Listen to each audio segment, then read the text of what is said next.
Hi, I'm Tim Schober. I'm 67 years old and I'm a lawyer. I was riding my bicycle to work on a quiet road when a vehicle illegally exited the highway at a spot that was only intended for emergency vehicles to exit and hit me. I was assessed, I think, at Victoria General Hospital, airlifted to Vancouver to deal with my spine being compressed.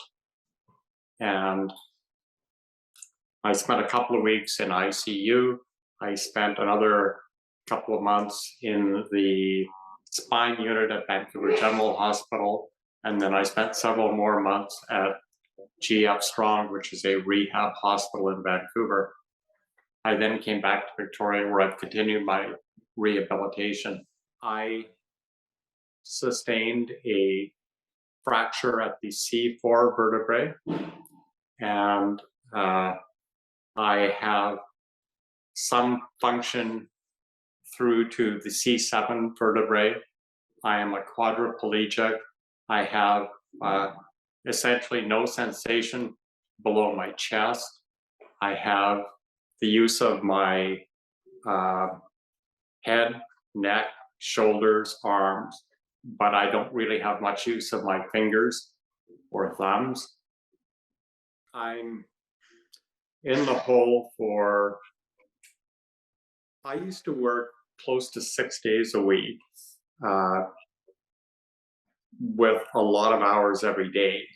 And now I have a very narrow band of time available to me to practice. And I'm really pretty tired a lot of the time. So I'm doing a little bit here and a little bit there, but I cannot practice anywhere close to the level that I practiced at. I rode a bicycle a lot, both for commuting and for recreation. I played tennis with my wife. I played pickup basketball in the backyard with one of my sons. I had a regular fitness routine. I was doing what I can to hold back the handsome time. I miss the work. I miss the people. I miss the engagement. I was on a couple of nonprofit boards, and I volunteered in the school system as well. And I miss all of that contact with people and that opportunity to give back to the community. So that's difficult. And the constant niggling and finagling with ICBC to get things looked after is very, very draining. I'm in the hole for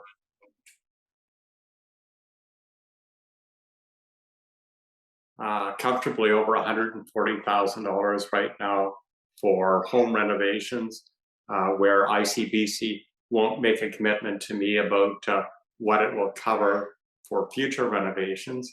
So I'm holding off getting them to reimburse me for the renovations they've done to my current home, which were minimal renovations just so that I could access the lower floor of the house, with the thought that in time we'd be able to move to a fully accessible house. And so I'm stuck bearing the cost of that, which I paid probably in April myself, actually March and April. And a number of other items I've had to pay for myself and then submit to my extended benefits provider. And then if the extended benefits provider declines to pay and ICBC accepts that the item is appropriate, then ICBC will pay me back for it. Enhanced care is Orwellian doublespeak. That's a lie. It's reduced care. They have a publication out, which I think is called their Enhanced Care Progress Report or something. And I noticed in it that they have a little note that the income replacement benefit is much better than what people used to receive. That's also a big lie. Before no fault came in, my lost income would have been effectively repaid in full. And now they arbitrarily apply a cap to it, and the cap is far less than my actual loss of income.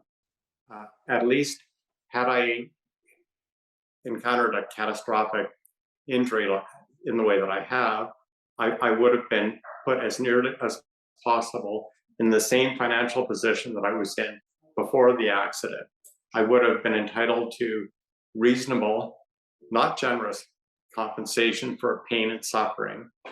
And I would have been able to receive a lump sum settlement, which would cover the cost of my care into the future for the rest of my life. And I would have had autonomy in terms of being able to make my own decisions about therapies and equipment and so on. And instead of that, I've had most of my lost income go up in a puff of smoke as a result of the government's desire to minimize payouts on ICBC. I get nothing for pain and suffering. And instead of getting any autonomy in my care, I have to answer to an adjuster for the rest of my life. And the adjuster's mindset is absolutely about minimizing any amounts that ICBC has to pay out. I think, like most British Columbians, I probably looked at the propaganda that they were putting out and went, okay, so they're saying that they're enhanced care, that it's better than the old system. Well, I may not believe that, but it's got to be close, right? It's got to be similar to what the old system provided. But that is a joke. It's not close. It's nowhere close. They have vastly reduced the benefits available to British Columbians, and particularly those who have been in catastrophic situations like mine. And I think that it's really, really important to get the message out to British Columbians that, yeah, their car insurance premiums went down by a couple $100 a year, but the benefits that they will receive when and if they need them have gone down way more than that. And they will not receive any kind of enhanced care. They are in real trouble when they look for the protection that they thought they were getting from insurance. I have my wife and I have my family around me. And another way of looking at it would be to say that my wife and I are lonely and isolated together in this as we both do this fight. ICBC and the province have set up the system so that the deck is stacked against us, and anything that we disagree with that ICBC does, we have to go through their internal dispute resolution process, and then ultimately we would have to go through a very onerous online system called the Civil Resolution Tribunal, which I haven't even gone near except to look at, and I thought, oh my, this will be even more draining to go through. They've eliminated lawyers from the system, so I can't get legal support to take on any of my battles with ICBC in terms of my own funding. ICBC is not trying to promote my recovery, and I'm really, really disturbed at the prospect for so many of these other people. You know, at least I've had legal training, did not have a brain injury, have a social circle that includes lawyers and accountants, a big support network, and a wife that's standing by me, and I can advocate for myself fairly articulately, and so can she. But I've had email contact with other accident victims, including a woman who had a brain injury from her motor vehicle accident, and many people are really, really being torn apart by having to answer to adjusters forever and ever and not have the benefit of legal representation. And they are so alone and with so few resources that my heart goes out to them, and I want to see the system change to help them.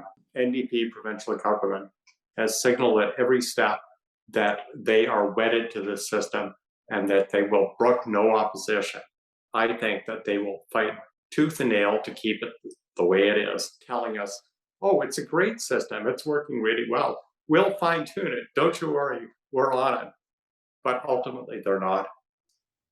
Why are you taking away the rights that they had, the benefits that they were previously entitled to, giving them really shoddy benefits, and then gaslighting them by telling them that somehow those are better? How do you justify that? Have you ever thought that you might be an injured person yourself? Give us back a system that works. Everybody, whether they are injured in dealing with ICBC or not, to go to the No to No Fault website and find out what's really going on. Make an effort to find out the truth about no fault before it bites you in the bum.